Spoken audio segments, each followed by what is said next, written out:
नमस्कार सभी लोगों को। मैं डॉक्टर एम शुक्ला अपने यूट्यूब चैनल पर आप सभी का हार्दिक स्वागत करता हूँ। चलिए आज हम लोग एक नए टॉपिक पर चर्चा करते हैं।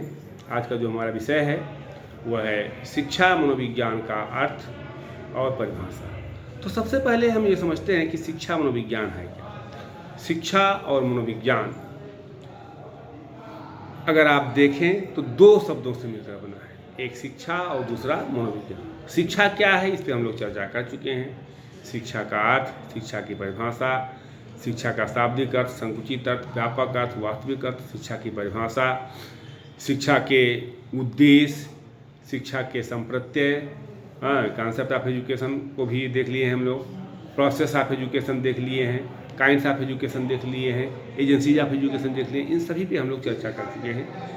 मनोविज्ञान पे अभी हम लोगों ने चर्चा किया है कि मनोविज्ञान मन का विज्ञान है, आत्मा का विज्ञान है, चेतना का विज्ञान है, व्यवहार का विज्ञान है। किस तरह से इसको व्यवहार के विज्ञान पर आकर होगा गया। आज का जो विषय है वो शिक्षा मनोविज्ञान दोनों को जोड़ने का काम करता है। मैंने बताया कि शिक्षा के द्वारा व्यवहार का परिमार्जन होता है, यानी मॉडिफिकेशन ऑफ बिहेवियर, और मनोविज्ञान के द्वारा व्यवहार का अध्ययन होता है। जब व्यवहार का अध्ययन होता है, व्यवहार में कोई कमी दिखाई देती है तो उस व्यवहार का परिमार्जन शिक्षा के माध्यम से किया जाता है। लेकिन व्यवहार के परिमार्जन के लिए व्यवहार का अध्ययन जरूरी है। वो भी जब शैक्षिक परिस्थितियों में व्यवहार का अध्ययन किया जाता है तो वो शिक्षा मनोविज्ञान के अंतर्गत आता है। उसे ही शिक्षा मनोविज्ञान कहते हैं। कहने का आशय है कि study of behaviour to modify it, study of behaviour in educational setting, यानी शैक्षिक के उद्देश्यों को ध्यान में रख के या शैक्षिक परिस्थितियों को ध्यान में रख के जब व्यवहार का अध्ययन करते हैं तो शिक्षा मनोविज्ञान के अंतर्गत आता है।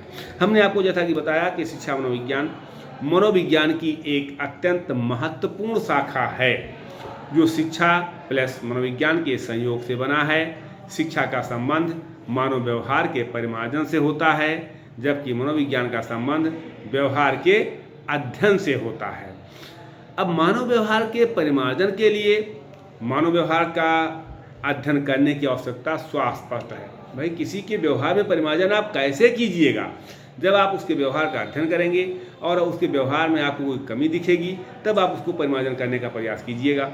तो इस तरह से मानव व्यवहार के परिमार्जन के लिए मानव व्यवहार का अध्ययन करने की आवश्यकता अपने आप में स्पष्ट है। अतः मानव व्यवहार को उन्नत बनाने की दृष्टि से जब व्यवहार का अध्ययन किया जाता है तो अध्ययन की इस शाखा को शिक्षा मनोविज्ञान के नाम से संबोधित किया जाता है। इसलिए हम ये कह सकते हैं कि शिक्षा मनोविज्ञान शैक्षणिक परिस्थितियों में मानव व्यवहार का अध्ययन करता है। डॉक्टर रामशंकर पांडे ने ये कहा है कि education is one of the most important sub system of a society. From birth up to death we come in contact with many things, persons, institutions and ideas. Every moment we gain new experience. These experience change our behavior. These change behavior is called education. तो आज हम लोगों ने शिक्षा मनोविज्ञान के संबंध में अध्ययन किया। कल हम दूसरे टॉपिक पर चर्चा करेंगे कि मनोविज्ञान कैसे बालक की गतिविधियों को प्रभावित करता है या एक शिक्षक के लिए मनोविज्ञान की क्यों आवश्यकता है। इस पे हम कल चर्चा करेंगे। यहीं से हम अपनी वाणी को विराम देते हैं। बहुत बहुत धन्यवाद सभी।